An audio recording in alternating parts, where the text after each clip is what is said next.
This weekend I got a couple calls from the media asking me questions about Rick Perry, our governor here in Texas, the statements he made about possible secession. Now, he didn't call for secession, but he was restating a principle that was long held, and at least in the original time of our country, and that is that there was a right to secession. Actually, after the Civil War, nobody believes there is a so-called right to secession, but it is a very legitimate issue to debate because all the states that came into the Union before the Civil War believed they had a right to secede.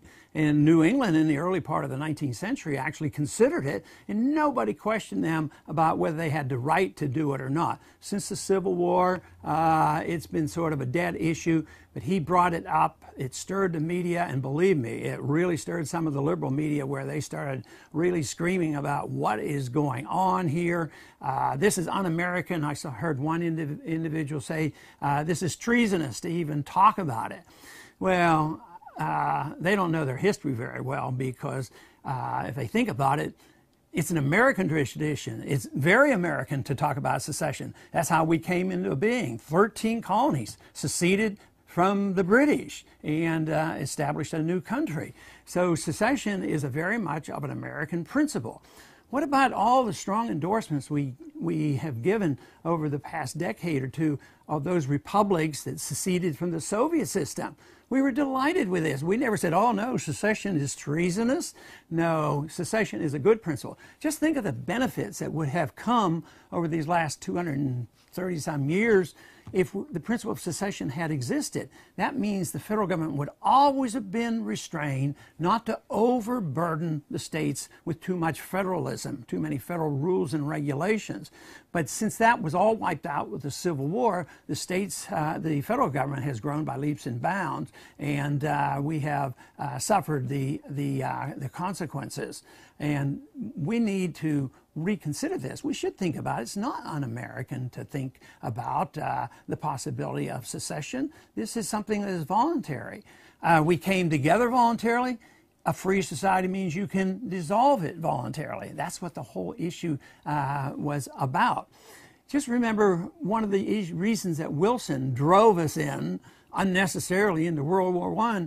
He talked about, well, we have to have every country in the world the benefit of self-determination, a good principle. Of course, I don't think he really believed that, but self-determination is a good principle. It's a very American principle. So to me, it's a shame that we can't discuss this.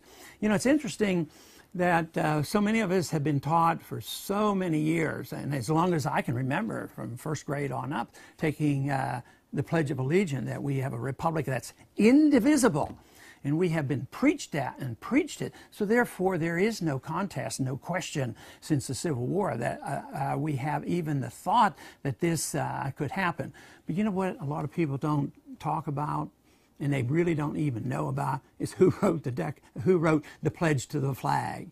The Pledge to the Flag came from Francis Bellamy, an avowed socialist who wanted to put into concrete in the pledge this principle of being indivisible. And he did it, you know, for the celebration, ironically, 400 years of the celebration of the landing of Christopher Columbus. So it was in 1892. I mean, the Pledge of Allegiance has not been here, you know, all our history. So I think it's worth a discussion. I think people should discuss this because right now the American people are sick and tired of it all, and I think the time will come when people will consider it much more seriously, is when the federal government can no longer deliver. That time will come when the dollar collapses. No matter what they do and how many promises they have and how many bailouts they have, they can't do it if the money doesn't work. So then the independence of the states will come back, and it doesn't mean that you'll be un-American to even contemplate what might have to be done once the dollar crashes.